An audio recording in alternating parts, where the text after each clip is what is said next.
Hello बच्चों, welcome back to NCERT series chapter gravitation. Video number 3 हो जाएगी ये।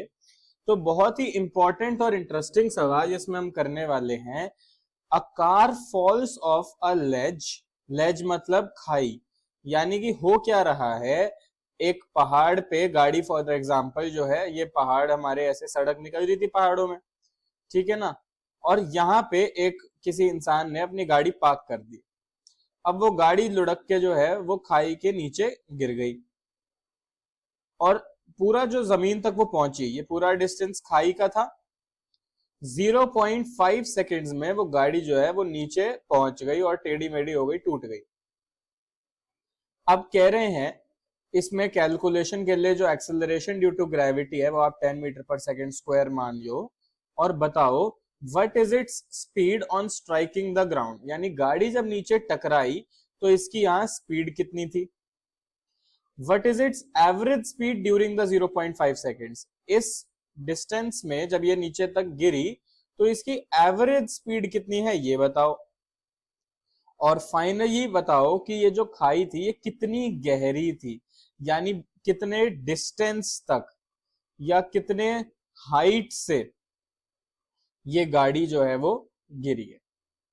ये सारी चीजें इस सवाल में हमें बतानी है। तो देखो, हमें पता क्या क्या है वो लिख लेते हैं। जब हमारी कार गिरी तो नीचे की डायरेक्शन में गिरी। इनिशियल वेलोसिटी कितनी थी? 0। नीचे की डायरेक्शन में initial velocity 0। Acceleration due to gravity, जिसको आप ए या जी कैसे भी लिख सकते हो, कोई दिक्कत नहीं है, 10 मीटर पर सेकेंड स्क्वायर। और ये प्लस में आएगा। जब भी कोई चीज नीचे गिर रही होती है तो इसकी जो एक्सेलरेशन ड्यू टू ग्रेविटी होता है वो प्लस में आता है। अगर कोई चीज ऊपर जा रही होती है तो उसको हम माइनस में ले लेते हैं एक्सेलरेशन को।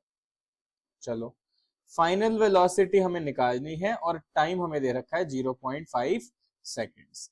ये सारी इंफॉर्मेशन है पार्ट 1 के लिए। तो अगर आपने थोड़ा सा भी ध्यान से इसको देखो तो आपको समझ में आ जाएगा कि फर्स्ट इक्वेशन ऑफ मोशन बड़ा परफेक्टली बैठ रही है। क्या होती है? v is equals to u plus a t. इसमें यहीं पुट कर देते हैं। देखो, छोटी सी कैलकुलेशन है। v is equals to u हो गया 0, एक्सेलरेशन हो गया 10 और टाइम हो गया 0.5। तो यानी कि v is equals to 5 metre पर सेकेंड हमारा आ गया।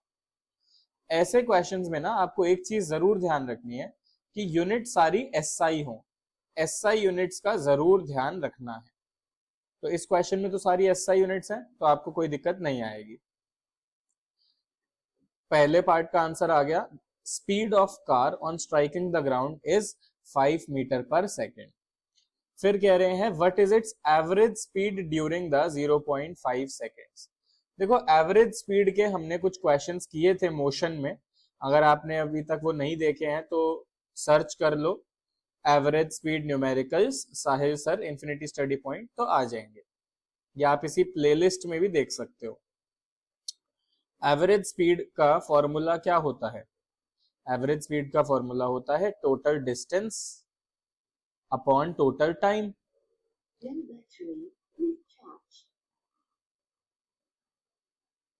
ये हो गया। तो अब हमें टोटल टाइम तो इस सवाल में पता है कि 0.5 सेकेंड्स के लिए गाड़ी नीचे गिरी है, लेकिन टोटल डिस्टेंस तो नहीं पता है।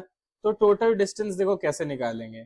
u है 0, v हम निकाल चुके 5 मीटर पर सेकेंड, t है 0.5 सेकेंड्स और a है हमारा 10 मीटर पर second square.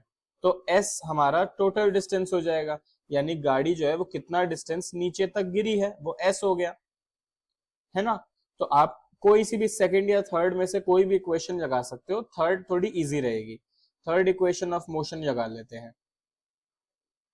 v square minus u square is equals to 2as। तो v हो गया हमारा 5 का स्क्वायर माइनस 0 का square is equals to 2 into 10 into s।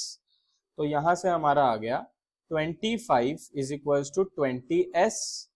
आप इसे कैलकुलेट करोगे, s इक्वल 25 अपॉन 20 यानी कि 1.25 मीटर।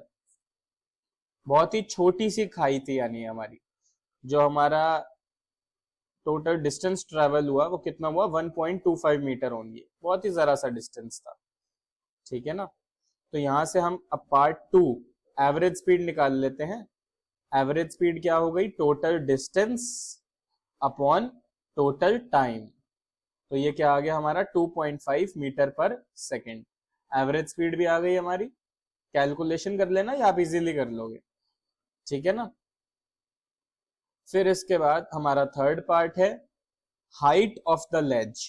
तो देखो जितना गाड़ी ने नीचे डिस्टेंस ट्रेवल किया है वही तो हाइट ऑफ लेज होगी। अगर गाड़ी जो है वो यहाँ खाई पे खड़ी थी और यहां से नीचे गिर गई और हम कह रहे हैं 1.25 मीटर नीचे तक गिरती हुई आई वो, तो हाइट ऑफ लेज कितना हो गया 1.25 मीटर। तो हाइट ऑफ लेज आप सीधा लिख दोगे 1.25 मीटर। आई होप आपको ये क्वेश्चन समझ में आया हो, बहुत ही इंपॉर्टेंट क्वेश्चन है ये, ठीक है। तो हम अगला क्वेश्चन अगली वीडियो में करेंगे, इसको जो है रिटर्न में कर लो। और अगर आप चाहते हो कि इससे सिमिलर आपको और क्वेश्चंस प्रैक्टिस के लिए चाहिए तो आप मेरे गिवन नंबर पे मैसेज डाल सकते हो, gravitation numericals for practice. Okay, bye bye, all the best.